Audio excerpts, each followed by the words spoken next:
오늘 할 것은 인생 성공 방정식에 대해서 다루게 될 텐데요. 인생 성공 방정식. 이제 뭐 전혀 어렵지 않습니다. 거기 보면 IA 플러스 AA 가로 닫고 곱하기 A는 IHP다 이렇게 나와 있을 겁니다. 그 IA가 의미하는 것은 선천적 특성, 타고난 특성. 예, 그렇죠? 그 다음에 AA는 뭐냐면 후천적 특성. 그 다음 A는 태도를 의미하는 겁니다. IHP는 개인적인 성과. 쉽게 말하면 이제 선천적 특성에 후천적 특성을 더하는 거예요. 거기에다가 태도를 곱해주니까 개인의 성과가 나온다라는 뜻입니다. 자, 그러면은 여기 보세요. 선천적 특성도 물론 뭐 중요할 수 있겠고 후천적 특성도 중요할 수 있을 겁니다. 근데 가장 중요한 것은 여기서는 태도라는 거예요.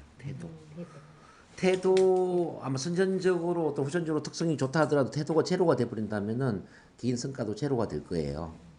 근데 이제 선천적 특성이나 후천적 특성이 약간 좀 부족하다 할지라도 태도가 100이라면 자 태도가 100이라면 성과도 높아지겠죠. 그래서 이제 역사적으로 위대한 사람들 다 어떤 사람들이냐면은 자기 태도를 활성화시킨 사람이다. 윌리엄 제임스도 이런 이야기 하네요. 윌리엄 제임스. 미국의 심리학의 아버지에 해당되는 이제 윌리엄 제임스가 자, 20세기의 가장 위대한 발견은 마음의 태도를 바꾸기만 함으로써 자신의 운명마저도 바꿀 수 있다는 것에 대한 발견이다. 그런 이야기를 한 거예요. 그러니까 태도만 바꾸는데 운명마저도 바꿀 수 있다라는 것을 그 최고의 위대한 발견이라고 이제 이야기를 한 것처럼 위대한 발견은 이제 20세기 가장 위대한 발견은 20세기 가장 위대한 발견은 인간이 마음의 태도를 바꾸는 것만으로도 자신의 운명을 바꿀 수 있다는 것에 대한 발견이다. 그랬죠. 그만큼 이제 이 태도가 중요하다는 겁니다. 뭐 헬렌 켈러 같은 경우에도 선천적으로는 장님의 청각 장애인의 그렇지만 태도가 100이었잖아요. 그죠? 그렇죠. 뭐 헬렌 켈러뿐만 아니라 뭐 그런 사람은 너무나 많죠. 뭐 그래서 똑같이 고아원에서 자랐는데 한 명은 뭐 서울대 법대를 나와서 판사 검사가 되고 또 한 명은 범죄자가 되고 이런 경우도 있지 않습니까? 그러면 이제 어떤 타고난 환경이나 성장 환경보다 더 중요한 것은 바로 이제 마음의 태도라는 거죠. 자, 그러면은 이제 이렇게 태도가 중요한데 이 태도를 100으로 만들기 위해서 태도를 정말 긍정적으로 만들기 위해서 어떻게 해야 되는가? 태도는 어디서 올까? 그 그림을 보면은 태도를 만드는 건 기대라고 있어. 기대. 긍정적인 기대를 하면은 긍정적인 태도를 갖게 된다 말이죠. 자, 예를 들어서 여러분들이 NLP를 열심히 훈련하면 내가 영업에 또 성공을 할 것이고 내 가정도 행복할 것이고 자, 내 몸도 건강할 것이고 내 인생이 정말 행복하게 바뀔 거야. 이렇게 기대를 한다면 NLP를 배우는 태도가 긍정적일까요? 부정적일까요? 긍정적이겠죠. 당연하죠. 뭐 학교에 다니는 고등학교 3학년 이제 수험생들이 내가 공부를 열심히 하면은 올해 반드시 내가 서울대학교를 들어갈 거야. 그러면 아마 공부를 열심히 할 거예요. 근데 이제 고3짜리 이제 이 학생이 난 어차피 해봐도 뭐 영어 기초도 없고 수학 기초도 없고 뭐 인서울은 그냥 산이제 대학도 들어가기 힘들 거야. 이렇게 생각하는 거예요. 그러면은 태도가 어떻게 될까요? 이거는 부정적이겠죠. 그래서 자기 미래를 어떻게 기대하느냐에 따라서 태도가 이렇게 달라질 수 있다는 거죠. 인생의 태도도 마찬가지입니다. 인생의 태도도 자, 죄송합니다. 이제 전화가 와가지고. 어쨌든 이제 그 긍정적 기대를 하면은 태도가 긍정적으로 바뀌는 거는 아주 당연한 일입니다. 그러면 벌써 이제 이 기대를 만드는 힘이 또 어디서 오는지를 또 봐야 돼. 기대. 그러면 난 잘 될 거야. 뭐 나는 건강할 거야. 나는 행복할 거야. 뭐 NLP 배우면은 뭐 자, 영업도 잘 될 거야. 부자도 될 거야. 이런 기대는 어디서 가능할까요? 어떻게 해서 그런 기대를 할 수 있죠? 어떤 사람은 자연스럽게 긍정적 기대를 해요. 어떤 사람은 근데 자기도 모르게 계속 부정적 기대를 해요. 암 환자들 같은 경우에 암이 재발하면 어떡하지? 이렇게 부정적 기대를 해요. 그래서 암이 재발하면 어떡하지? 기대를 하니까 암이 재발해요, 안 해요? 했지. 재발하죠. 생각을 그렇게 이렇게. 그러니까 이게 이제 부정이 기대라면 나는 기대하는 대로 된단 말이에요. 뭐 예를 들어서 이제 연애를 할 때도 마찬가지야. 아, 이 남자가 도망가면 어떡하지? 아, 그 매달린단 말이에요. 집착하면서 아, 이 남자 도망가면 어떡하지? 그러면서 다른 여자 만났지. 그럼 막 따진단 말이에요. 아, 그래서 이게 이제 의부증 아닙니까? 네. 그러면 이제 도망가면 어떡하지? 불안해하는 이 부정의 기대를 하는 사람은 어떻게 되냐면 결국 헤어진다 이 말이죠. 그래서 제가 이제 그 자존감이 낮은 사람은 결혼하지 말라고 내가 이야기하거든요. 결혼해봐야 어차피 집착하고 부정적인 기대를 하니까 서로를 힘들게 하고 헤어진다 이 말이죠. 자, 어쨌든 이 이제 결국 기대를 긍정적으로 하는 힘은 자 기대를 긍정적으로 하는 힘이 어디서 노는지 이제 이걸 알면은 태도도 이제 긍정적으로 바뀌는데 자 기대는 바로 믿음에서 논다는 거야. 믿음. 난 할 수 있다 이 말이야. 자 나는 부자가 될 수 있다. 뭐 나는 건강하게 오래 살 수 있다. 뭐 나는 서울대 학교를 들어갈 수 있다. 나는 뭐 영업에서 성공할 수 있다. 뭐 나는 암을 회복할 수 있다. 뭐 나는 반드시 100세 이상을 살 것이다. 뭐 이런 그 어떤 믿음이지 않습니까? 믿음이 긍정적이면 기대는 그냥 긍정적으로 따라오는 거예요. 근데 이제 자기 스스로 믿음이 약해요. 아, 내가 아무 치료를 하고 있지만 이게 효과가 있는지도 모르겠고, 내가 살 수 있을지도 모르겠고, 아, 난 살 수 있다는 생각도 안 들고, 다시 재발될 것 같고, 막 이런 불안 심리. 그러니까 병원에 있으면 사람들이 죽는 이유가 뭐냐면은 병원에서 계속 죽어나가는 사람들 보잖아요. 맞아. 하루에도 몇 명씩 계속 죽어나가잖아요. 환자들만 보니까. 예, 계속 또 이제 불안해하는 사람들 보잖아요. 그러면은 그 사람들하고 같이 있으면은 내가 살 수 있다는 믿음이 생길까요, 안 생길까요? 죽을 것이다. 안 생기죠. 나도 죽을 것이다. 나도 그래서 차라리 혼자 있으면은 더 나을 수도 있는 사람 병원에서 죽는 사람들이 많이 있다는 거죠. 환경이 중요한 거, 환경이. 그래서 왜 이제 우리가 뭐 이왕이면 서울대학교를 가는 게 더 나냐? 서울대학교라는 학교도 물론 중요하지만 서울대학교를 가면은 거기에 모여 있는 구성원들이 있잖아요. 이 구성원들은 다 어떤 생각할까요? 나는 뭐 최고가 될 수 있다. 뭐, 난 사회 일터가 될 수 있다. 뭐, 내가 정치인이 될 수 있다. 뭐, 국회의원이 될 수 있다. 이런 믿음을 갖고 있는 사람들이잖아요. 주변에 다 할 수 있다는 믿음을 갖고 있는 사람들이 모여 있을 거 아니에요. 그래서 이제 비서울대 출신보다는 서울대 출신이 훨씬 더 성공할 가능성이 높겠죠. 그렇지 않겠어요? 제가 이제 누군가가 이제 이런 이야기를 하더라고. 이제 자녀를 가진 부모인데, 아, 요즘은 꼭 서울대 안 나와도 되고, 뭐, 자기 어떤 재능에 맞게 가는 게 더 중요하지 않을까요? 아, 그것도 물론 중요한데, 그 함께 공부하는 구성원들이 참 중요하다. 구성원들이 그 상위층으로 갈수록 훨씬 더 긍정적인 믿음을 갖고 있기 때문에 그런 것도 고려를 하면 좋지 않겠냐. 그런 이야기 들은 적이 있어요. 그래서 할 수 있다. 그리고 이제 우리가 그 주변에 자주 만나는 사람들이 긍정적인 사람이 되어야 되는 이유. 자, 주변 사람들은 주로 어떤 이야기를 할까 한번 생각을 해봐요. 자, 할 수 있다고 이야기할까요? 할 수 없다고 이야기할까요? 그게 할 수 있다고 이야기하겠죠. 긍정적인 사람들은. 그래서 내가 자주 만난 5명이 긍정적인 사람이냐, 부정적인 사람이냐를 이제 봐야 돼요. 내가 자주 만난 5명이 할 수 있다고 이야기하는 사람이냐, 할 수 없다고 꼭 끌어내리는 사람이냐를 봐야 돼요. 그래서 할 수 있다고 이야기하는 사람이 주변에 많이 있으면은 난 할 수 있는 쪽으로 믿음을 갖게 되고 그러면은 기대도 긍정적으로 바뀌고 태도도 긍정적으로 바뀌는 거죠. 이게 참 중요하단 말이에요. 어쨌든 할 수 있다라는 믿음. 근데 이제 자연스럽게 할 수 있다는 믿음은 내가 가지면 참 좋지 않겠습니까?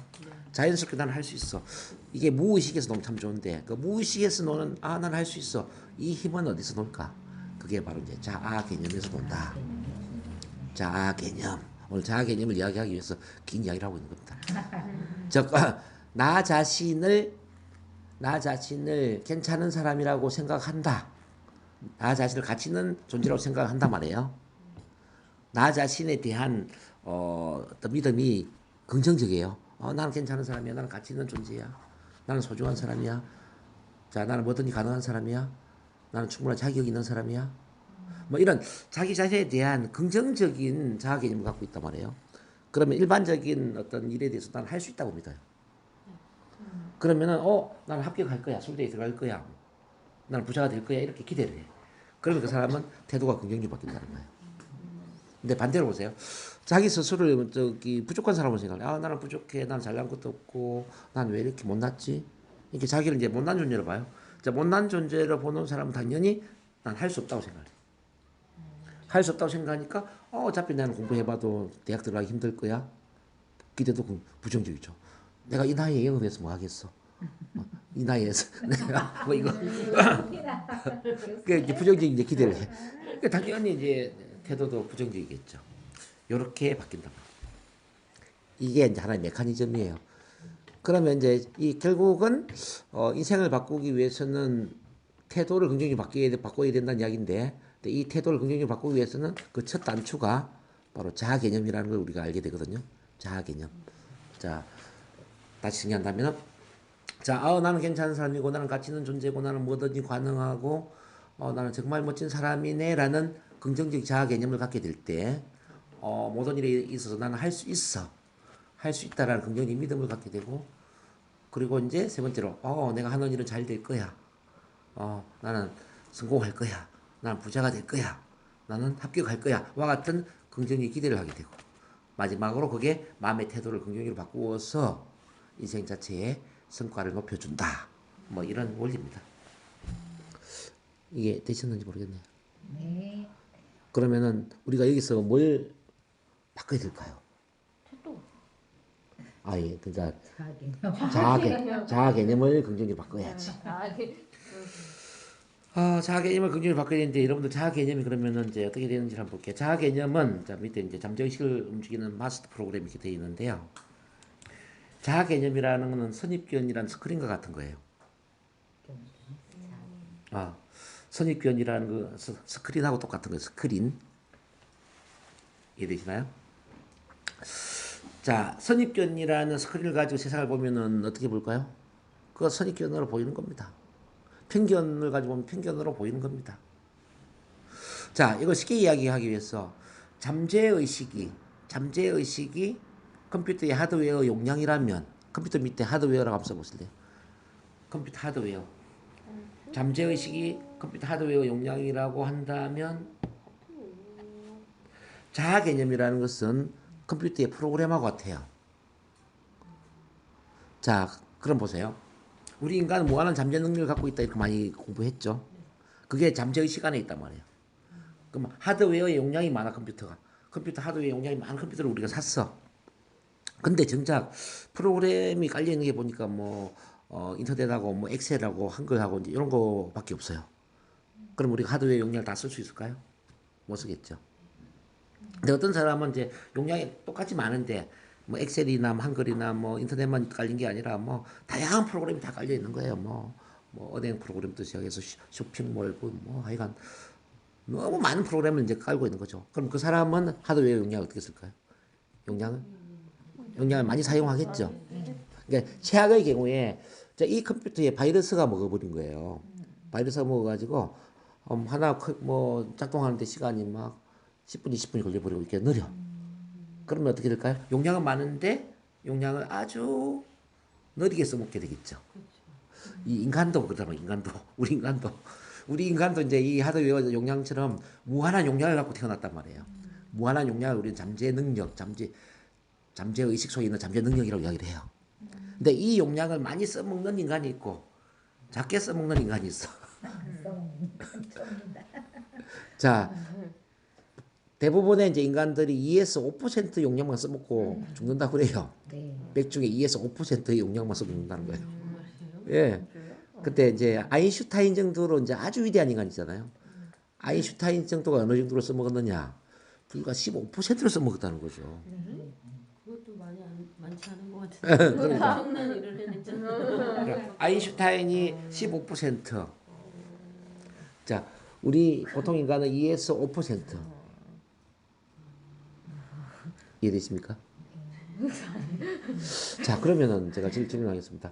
다른 사람이 능력을 발휘하는 걸 보고 저 사람 말 잘하네, 저 사람 돈 잘 버네, 저 사람 영업 잘하네, 저 사람 어떻게 저렇게 성공했을까? 이렇게 다른 사람 부러워하는 게 중요해요? 아니면은 내가 써먹지 않는 내 능력을 발휘하는 게 더 중요해요? 발휘하는 게 근데 대부분 사람도 자기 능력을 발휘하는데 신경을 안 쓰고 다른 사람 능력을 부러워한다는 거죠. 저 사람 참 강의 잘하네. 저 사람 참 돈 잘 버네. 저 사람 어떻게 이렇게 운전을 잘할까? 저 사람 어떻게 해서 올림픽에서 뭐 금메달을 땄을까? 뭐 이런 거 있잖아요. 전부 그런 걸 부러워한다는 거죠. 부러워하면서 자기 능력을 발휘하지는 않는다 이 말이에요. 없다고 생각하는 것 같아요. 그 발견 자체를. 발견도 못해. 자, 오늘 그래서 아침에 제가 보낸 글을 여러분들이 읽으셨는지 모르겠지만 그 글을 제가 다시 한번 그 리뷰를 한번 해드릴게요. 봤어요. 자, 모든 사람들이 마음속에는 좋은 소식이 있습니다. 바로 자기 자신이 얼마나 위대해질 수 있는지, 얼마나 많은 사랑을 베풀 수 있는지, 얼마나 많은 것들을 이룩할 수 있는지, 잠재력이 얼마나 큰지 모를 만큼 한계가 없다는 것입니다. 윌리엄 제임스 하버드대 교수는 인간은 평생 자신에게 잠재된 능력 중에서 불과 5에서 7%밖에 사용하지 못하고 그것이 자신의 모든 능력이라고 믿으며 살아간다는 연구 결과를 발표했습니다.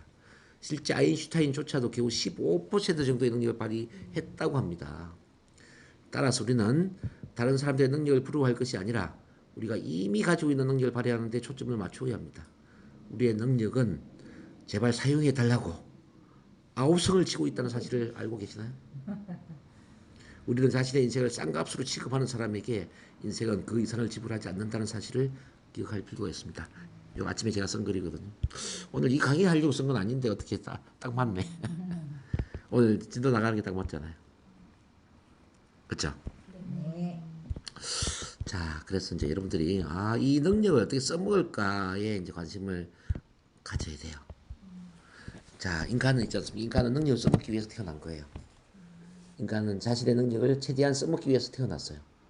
근데 사람들이 자기 능력을 어떻게 하든지 안 써먹고 편안하게 살다 갈까에 관심이 많아요. 그렇지 않나요? 주변 사람들 보세요. 앞으로 어떻게 살고 싶으세요? 편안하게 살고 싶어요. 일 좀 안 하고 싶어요. 뭐 이거잖아요. 은퇴하면 뭐 하고 싶으세요? 여행도 다니고 맛있는 거 먹고 뭐 좀 놀고 쉬었으면 좋겠어요. 뭐 이거잖아요. 네. 다 그러죠 거의. 맞아요. 다 그래요. 저 주위에도 그래요. 다. 그래서 이제 우리가 생각을 바꿔야 된다는 거죠. 인간은 쉬기 위해서 태어난 게 아니에요.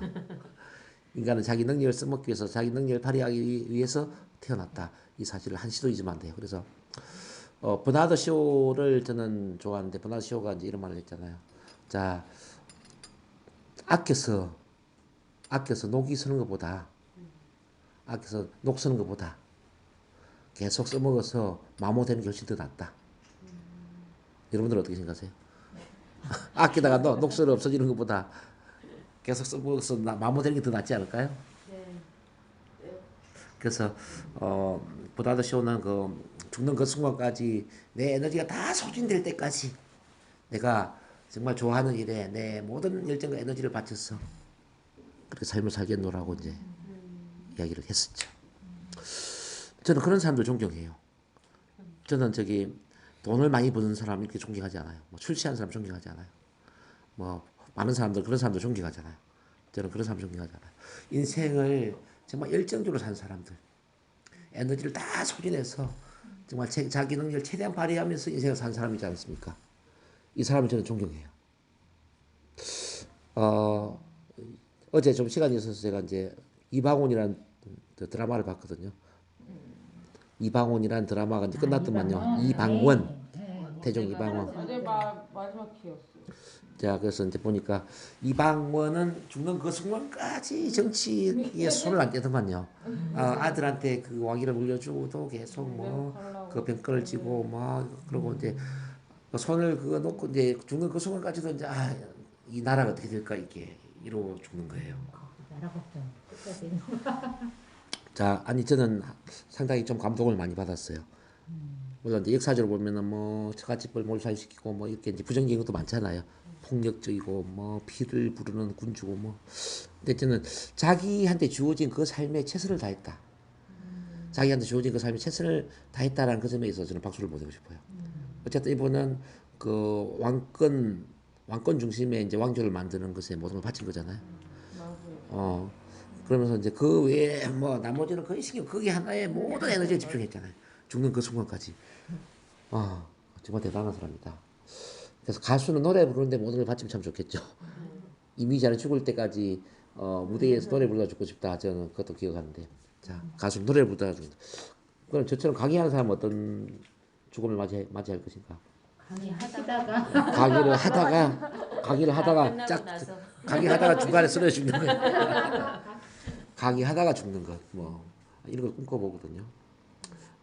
이게 참 멋있다. 영화 배우나 탤런트 그 참 연기를 죽을 때까지 하다가 가는 거.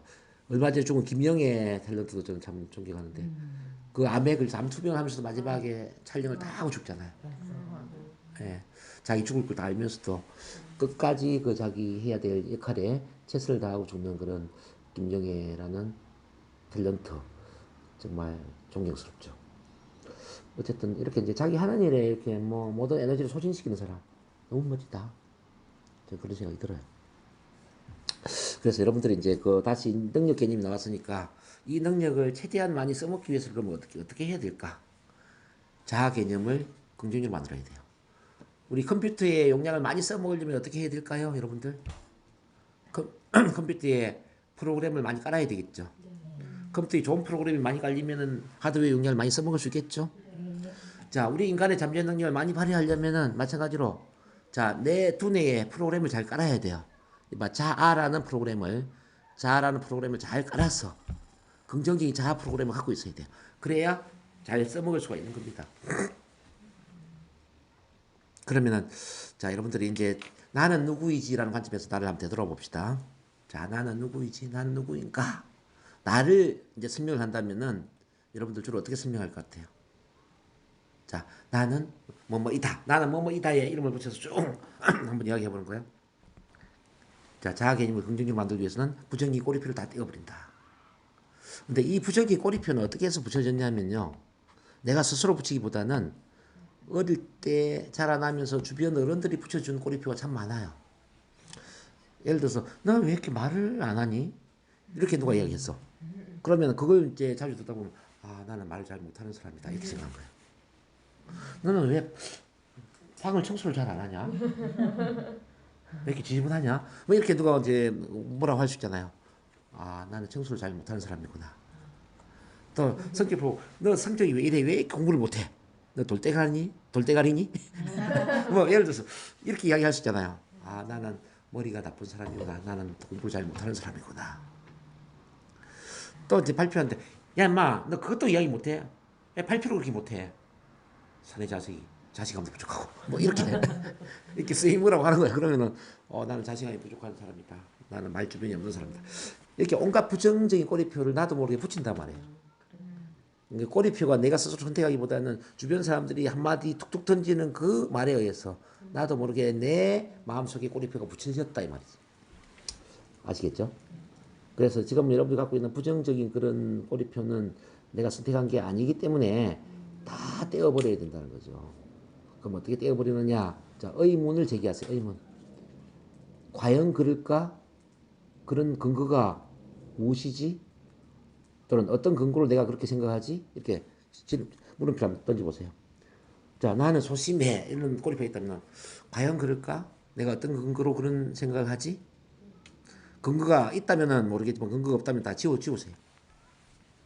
근거 있다 하더라도 그거는 근거가 아니에요. 한두 번 그런 경험을 했다고 해서 그런 사람이라 이 될 수는 없는 겁니다.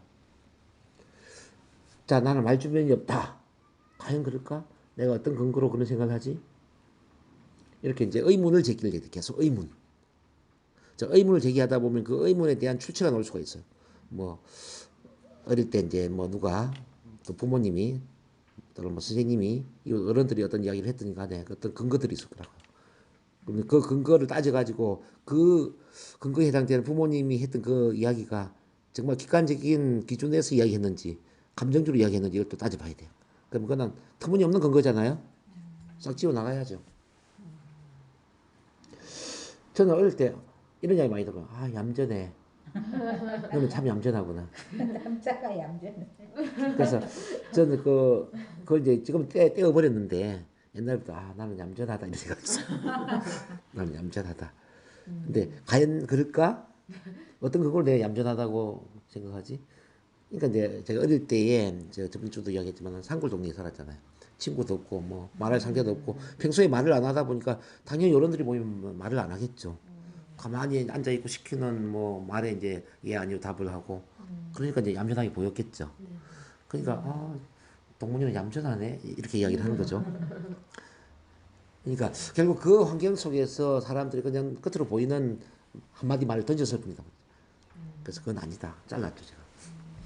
여러분들도 자르세요. 자, 잘못된 꼬리표를 잘라라. 그 말씀드립니다. 그리고 지난주인가 언제 숙제를 냈었는데 내한테 새로 붙이고 싶은 꼬리표를 새로 선물하십시오. 나한테 새로 붙이고 싶은 꼬리표를 새롭게 선물하십시오. 선물. 어떻게 선물하느냐면은 터무니없이 나를 과대평가하더라도 목숨에 지장이 없다면은 최대한 터무니없이 과대평가를 한번 해보자는 겁니다. 어? 내가 죽을 때까지 정말 터무니없이 과대평가하더라도 내 목숨에 지장이 없다면은 최대한 터무니없이 과대평가를 해보는 겁니다. 그래서 저는 어떤 글 적었냐면요. 나는 부처님의 자비로움과 예수님의 사랑을 겸비한 인물이다. 이렇게 적었어요, 제가. 어때요? 웃기죠? 그럼 어떤 분 이렇게 얘기해요. 무슨 부처님의 자비를 갖췄어? 무슨 예수님의 사랑까지나 갖췄어? 택도 없어. 뭐 이렇게 뭐 그럴 수도 있겠죠. 근데 그는 그 사람 신경 쓸 필요 없어요. 자, 이 개념은 나를 위한 거예요. 나는 부처님의 자비로움과 예수님의 사랑을 겸비한 인물이다. 제가 그렇게 하겠다는데 누가 뭘 겁니까? 자, 어쨌든 이제 그렇게 해서 이제 여러분들이 자신을 최고로 터무니없이 과대평가해서 최고로 정의를 내리는 거예요. 정의. 그걸 한 50개 문장을 한번 써봐봐요. 50개 문장을 써서 그걸 매일 큰 소리로 낭독을 합니다. 매일 큰 소리로 낭독. 아셨죠? 또는 저한테 체면 배우는 분은 체면을 건 다음에 자기 암시를 하시면 좋아요.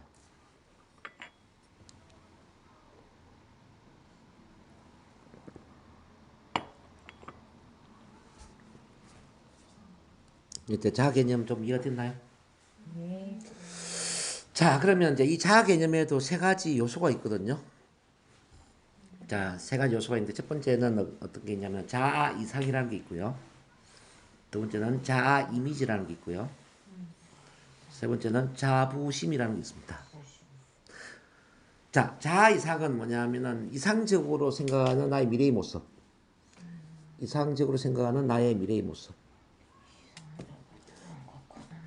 이를테면 나의 10년 이후는 어떨까 생각해 볼 수 있지 않을까요? 10년 이후 10년 이후에 어떤 모습일까? 20년 이후는 어떤 모습일까? 30년 이후에는 어떤 모습일까? 이렇게 이제 미래의 그 10년 이후, 20년 이후, 30년 이후에 어떤 모습일까 생각해 보니까 나의 모습이 너무너무 멋져. 너무너무 좋아요. 그러면 그 자아 이상이 긍정적인 거죠. 근데 10년 이후도 뭐 그저 그렇고 20년 이후도 뭐 별로 다를 것도 없고 30년 이후 그냥 늙어서 뭐 죽어 가겠지 뭐 예를 들어서 이렇게 부정적으로 봐요. 그럼 자아 이상은 굉장히 부정적이다 말이에요. 오케이. 그래서 여러분들은 이제 그 자아 개념을 키우기 위해서는 우선 자아 이상을 긍정적으로 만들어야 돼요. 1년 이후는 지금부터 훨씬 더 나아질 거야. 10년 이후는 훨씬 더 아니면 뭐 진짜 내가 TV 방송에도 출연하고 뭐 전국적으로 자 내가 뭐 부산, 경남, 뭐 창원, 뭐 또 전라도, 광주, 뭐 목포, 뭐 대전 전국도 다니면 난 강의를 하고 있을 거야. 전국 세미나를 하고 있을 거야. 뭐 이렇게 뭐 좀 긍정적으로 생각하잖아요. 그럼 어때요? 자, 가슴이 좀 뛰죠. 뭐 전 세계를 여행하면서 난 치유 스피치, 치유 뭐 세미나를 하고 있을 거야.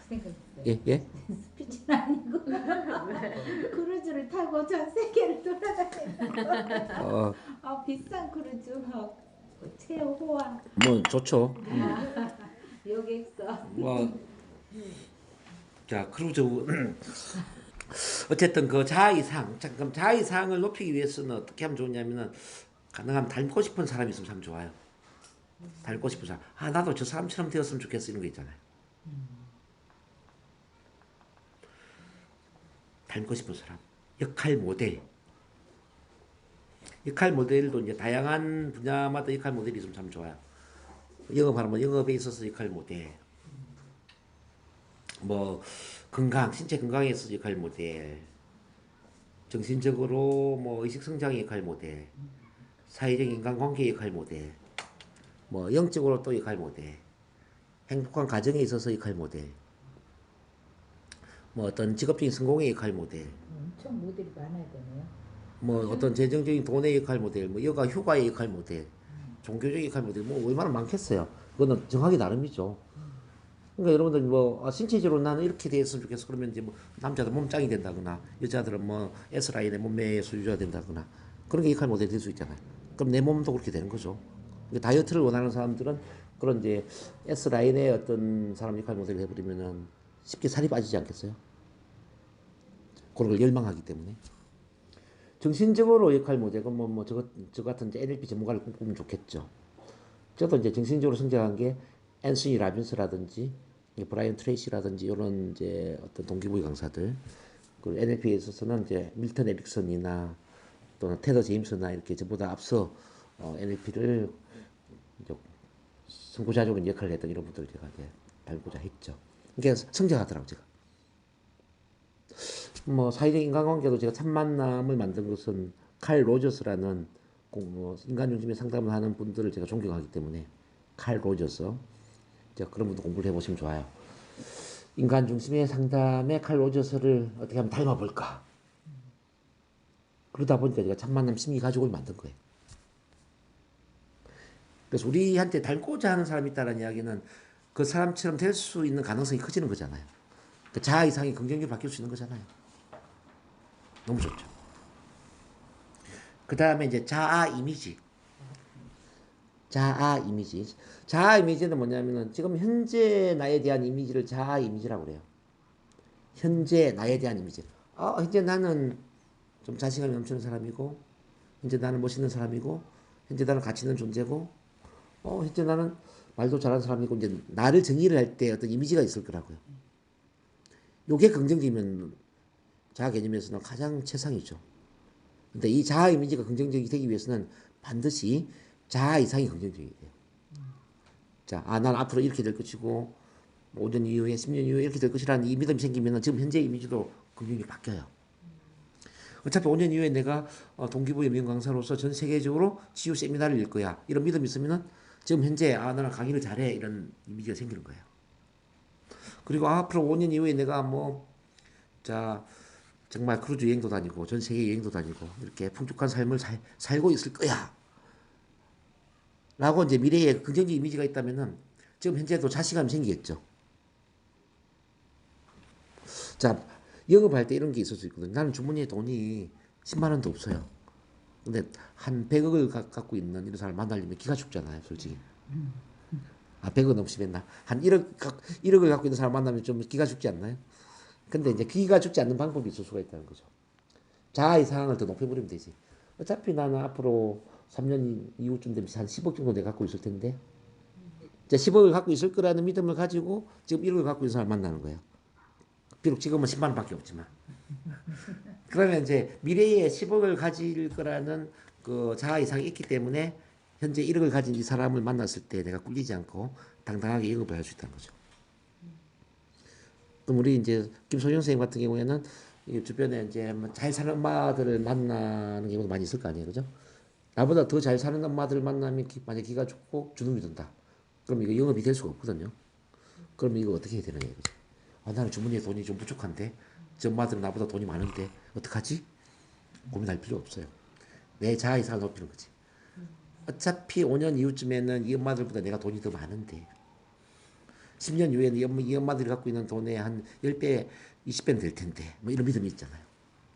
이 엄마들은 일을 안 하고 있고 나는 일을 하고 있고 이 엄마들은 꿈이 없고 나는 꿈이 있고 이 엄마들은 NLP도 모르는데 나는 NLP 배우고 있고 나는 NLP 알아. 그러니까 이제 예를 들어서 이렇게 해서 이제 내 이상이 높아진 거죠. 그렇게 보니까 20만 원 신경도 안 쓰이는 거지. 어차피 나는 잘 될 거니까. 그래서 이제 이 1억을 갖고 있는 엄마들 앞에 당당할 수 있다는 거죠. 그 힘을 키워야 돼. 어쨌든 자아 이상은 자연스럽게 자아 이미지를 긍정적으로 바꿔준다는 거예요. 그걸 얘기를 하시고. 그 다음에 이제 자부심이라는 거는 뭐냐면은 지금 현재에 대한 좋은 느낌, 지금 현재 나에 대한 좋은 느낌, 요걸 자부심이라고 합니다. 지금 현재 나에 대한 좋은 느낌을 자부심이라고 합니다.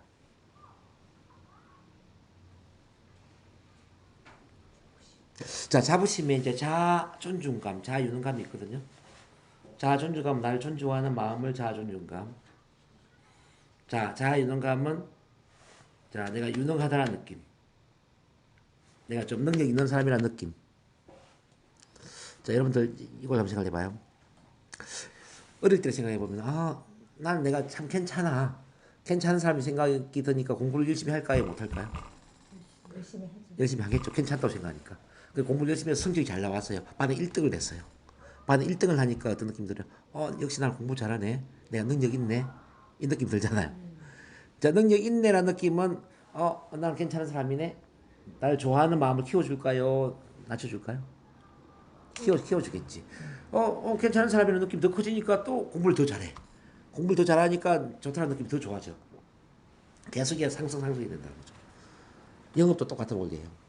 그러니까 내가 진짜 괜찮네. 괜찮은 사람이네. 그러니까 사람들한테 당당하게 이야기해서 실적이 높아지는 거예요. 통장에 돈이 한 500만, 1000만 원 들어왔어. 내가 돈을 잘 버네. 내가 능력을 발휘하네. 영업을 잘하네. 그러니까 나에 대한 느낌을 때, 내가 괜찮은 사람이네. 그래서 또 실력 발휘가 돼. 실력 발휘가 되니까 또 내가 더 좋아지고, 나를 더 좋아하니까 실력 발휘가 더 되고, 계속 이렇게 올라간다 이 말이야. 그래서 영업을 잘하는 비결은 나를 좋아하는 것이다. 나를 좋아하면은 영업은 더 잘 될 수밖에 없다. 그런 점에서 이제 그 자부심의 규칙이라는 게 있어요. 자아 개념의 규칙. 자아 개념의 이제 규칙을 한번 보시면 스스로를 사랑하지 않으면 다른 사람을 사랑할 수 없다.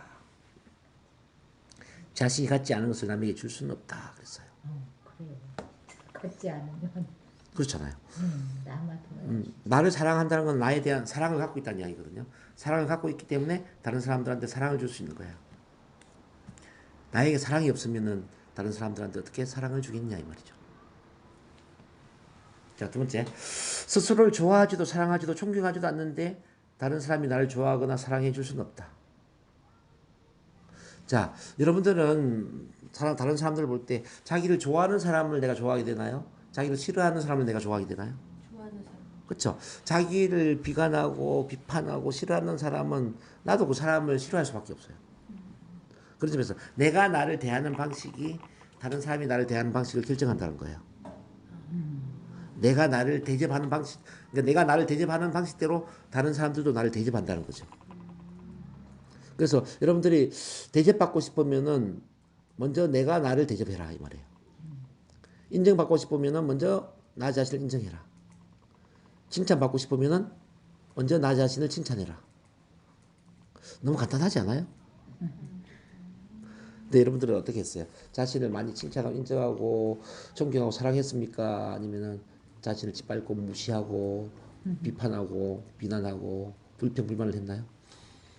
그렇게까지는 안 해도 막 대접을 안 했던 것 같아요. 대접 안 했던 것 같아. 불평은 안 했지. 그래서 나를 대접하는 훈련을 해야 돼요. 나를 대접하는 훈련. 나를 존귀하게 대접을 하세요. 아주 귀하게 해야 되고. 귀하게 대접해야 됩니다. 아침에 일어나자마자 이 잠을 잘 자주신 정동무님 너무 감사합니다. 아이고 고마워요. 잠을 잘 주무셔서 너무 고마워요. 이거야. 자, 밥을 맛있게 먹었잖아. 이렇게 밥을 잘 먹어주셔서 감사합니다. 고마워요. 섬기게 된다니까요, 자기 자신을. 그래서 나를 섬기는 날, 나한테 선물 주는 날을 하나 정해놓는 것도 괜찮아요. 네, 그러고 싶어요. 한 달에 하루 정도는 나를 좀 선물해주고 좀 섬기면 어떨까요? 선물. 매주 하면 참 좋겠지만은 한 달에 하루 정도는 좋은 옷도 사 입히고, 자, 맛있는 음식도 먹이고, 맛있는 음식을 먹여야 되겠어요. 맛있는 음식도 먹이고, 자, 액세서리 중에서도 반지나 목걸이나 뭐 이런 것도 하나 좀 채우고, 또 재미있는 영화도 좀 보여주고, 맞아. 좀 좋은 뭐 그런 구경도 시키기 위해서 또 여행도 한번 가고. 네. 그래요? 네. 나를 섬기고 나한테 선물 주는 날, 나를 대접하는 날을 한번 정해라는 거죠. 나를 섬기는다. 자, 이거 하루 정도 그렇게 하시고 이제 매일매일 나를 섬기는 시간을 가져야 돼 또. 매일매일 이벤트를 해야 되겠네. 나를 위한 거죠. 나를 위한 이벤트. 나를 섬기는 시간을 가져야 돼. 그게 이제 아침, 저녁 두 번이면 더 좋죠. 그래서 이제 아침에 한 번, 저녁에 한 번, 그러기 위해서 이제 자기 긍정 대화 제가 시키잖아요. 그죠? 기억나세요? 네. 동문아, 오늘도 멋진 하루가 시작되었어.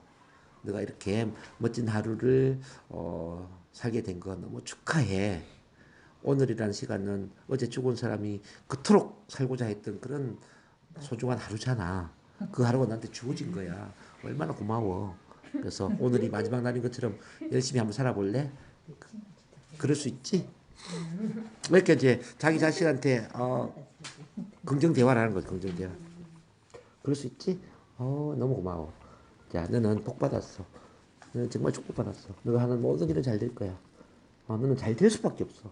너가 안 되면 누가 잘 되겠니? 너처럼 이렇게 예쁜 생각을 하고 긍정, 사랑, 감사, 좋은 생각을 다 갖고 있는 네가 왜 안 되겠니? 너는 무조건 잘 되게 돼 있어. 너를 믿어봐. 세상은 너를 위해서 좋은 일을 하려고 작정하고 있어. 난 너를 믿는다. 그리고 너를 항상 응원하고 있어. 사랑해. 막 이렇게 이제 힘을 주는 거예요. 자신을 위한 메시지를 준다. 그리고 이제 그 말을 마감하기 전에 잠자기 전에 또 자기를 한번 또 이렇게 좀 한번 섬겨줘야 돼요. 오늘 하루를 멋지게 살아준 아침에도 하고 저녁에. 예. 오늘 하루를 멋지게 살아줘서 너무 고마워. 오늘 진짜 네 열심히 살았던 것 같아. 오늘 막 아침에 6시 일어나가지고 막 부랴부랴 막 준비하고 또 출근했어. 오늘 미팅도 많았는데 그 미팅도 네가 너무너무 성공적으로 잘 이끌었고 오늘 또 발표 너무 잘했잖아 너. 너를 두고 어떻게 말을 못한다고 그러겠냐. 난 이 말하는 거 보면은 진짜 청산 유수가 따로 없다는 생각이 든다. 너무 많잖아. 야, 이 발표 들으면 사람들이 막 자화자찬이고. 네 뚱그레져서 이렇게 막 바라보는 사람들 봤지? 봐, 네가 그만큼 잘했다는 뜻이야. 너는 감동과 심금을 울리는 멋진 스피치를 한 거야. 너는 앞으로 더 잘할 거야. 오늘 너무 고생했어. 뭐 이렇게 막 칭찬해주고 고맙다고 얘기하고 고맙다고. 남 앞에서 하는 건 아니 그냥 그렇죠. 남 앞에서 해도 좋아요. 그럼 더 좋죠. 아니, 남이 어떻게 생각할까? 아니 우리 참만남 식구들 앞에서 하시면 되죠. 참만남 식구는 모든 걸 받아주는 환경이잖아요. 그렇게 하시면 되죠. 그래서 이제 매일 그 나를 섬기는 시간을 좀 가져라 이 말이에요. 자, 한 달에 한 번 정도도 하루 정도는 섬기는 시간을 갖고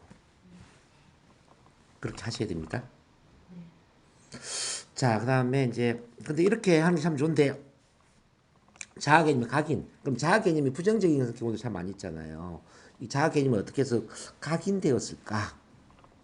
각인되었을까? 아까도 제가 설명했지만은 권위적인 인물이 그것도 이제 만 18세 이전에 권위적인 인물이 얼마나 강도 높은 칭찬, 사랑의 말을 표현했느냐, 아니면 반대로 꾸지람, 비난조의 말을 많이 표현했느냐에 따라서 자아 개념이 각인된다는 거예요. 그래서 이제 권위적인 인물을 우리는 의미 있는 타인이라고 얘기하거든요. 의미 있는 타인, 뭐 부모, 형제, 이웃, 선생님, 우리를 둘러싸고 있는 어른들 이런 사람들 이제 권위적인 인물, 의미 있는 타인 이런 분들이 얼마나 반복적으로 강도 높은 칭찬, 사랑의 표현, 반대로 꾸지람, 비난조의 표현을 했느냐에 따라서 자아 개념이 프로그래밍 된다. 일단 이렇게 프로그래밍이 돼버리면은 마치 레코드판의 홈처럼 실제 경험을 통해 자아 개념이 옳다는 걸 증명하려고 그래요. 무슨 이야기냐면 내가 소심한 사람이다라는 믿음이 생기잖아요. 그러면 실제 생활을 하면서 소심한 행동을 반복하려고 그래요. 소심한 행동을 반복하면서 역시 나는 소심한 게 맞구나 이거예요. 자, 나는 머리가 안 좋아라는 믿음을 갖고 있잖아요. 그러면은 실제 공부도 안 해버리고 성적을 계속 꼴찌 수준으로 이제 이렇게 만들면서 역시 나는 공부를 못하는 게 맞아. 그리고 또 이제 나는 돈을 못 벌어 돈 버는 뭐 버는 재주가 없어. 기껏 해봐 난 2, 300 벌까 말까 해. 이런 믿음 있잖아요. 더 돈을 많이 벌 수 있는 기회가 있음에도 불구하고 돈을 절대로 안 벌어요. 절대로 안 벌고 딱 2, 300 수준의 돈을 벌면서 역시 나는 2, 300 버는 게 맞아. 이렇게 살아간다는 거죠. 그래서 자아 개념 모든 것이 다 결정되는 거예요. 자기 2, 300을 버는 사람을 믿어버리면은 그 이상 돈을 절대 안 법니다. 자신감이 부족한 사람이 생각하잖아요. 절대 자신감을 내지 않습니다. 말 못하는 사람이 생각하면 절대 말 못해요. 인생의 모든 걸 다 결정해버려. 이 자아 개념이. 무섭지 않아요? 개념 엄청 중요하네요. 맞아, 저도 그런. 그럼요. 그래서 부자가 되고자 하는 사람은 그 자아 개념 자체에서 나는 월 1,000만 원 이상은 버는 사람이다 믿음을 일단 만들어야 돼요. 그래야 1,000만 원 이상을 벌 수가 있다는 거예요. 만약에 이제 강의를 잘하거나 말을 잘하기 원한다 그러면은 아 나는 원래 말을 잘해. 원래 언어 능력이 출중해. 이런 믿음을 가져야 된다는 이야기죠. 그 자기 자신에 대한 믿음이 바뀌어야 돼 우선. 이게 바뀌어야만 현실 속에서 바뀌기 시작해요. 어, 월급쟁이 하던 공무원이나 뭐 이렇게 이제 직장 사무직에 근무하는 사람이 은퇴를 하고 뭐 장사라든지 또 가게 운영을 한다든지 이렇게 해서 다 말아먹는 이유가 뭐냐면요. 이분들 자아 개념 자체가 부정적이기 때문에 그래. 이 사람은 자아 개념이 아, 나는 계속 봉급쟁이였어. 나는 한 2, 300을 버는 게 당연해. 이걸 수십 년 동안 계속 경험하면서 마음속에 그런 수준의 돈을 버는 사람으로 이미 머리가 알고 있는 상태에서 이제 장사를 했잖아요. 그러니까 더 이상 돈을 벌 수 있음에도 불구하고 돈을 못 버는 거예요, 이 사람들이. 돈이 들어왔다 나가버리는 거죠. 그래서 자, 이 자아 개념이 너무너무 중요합니다. 그래서 나 자신의 자아 개념을 바꾸는 것을 그 변화의 가장 중요한 포인트로 만들어야 됩니다.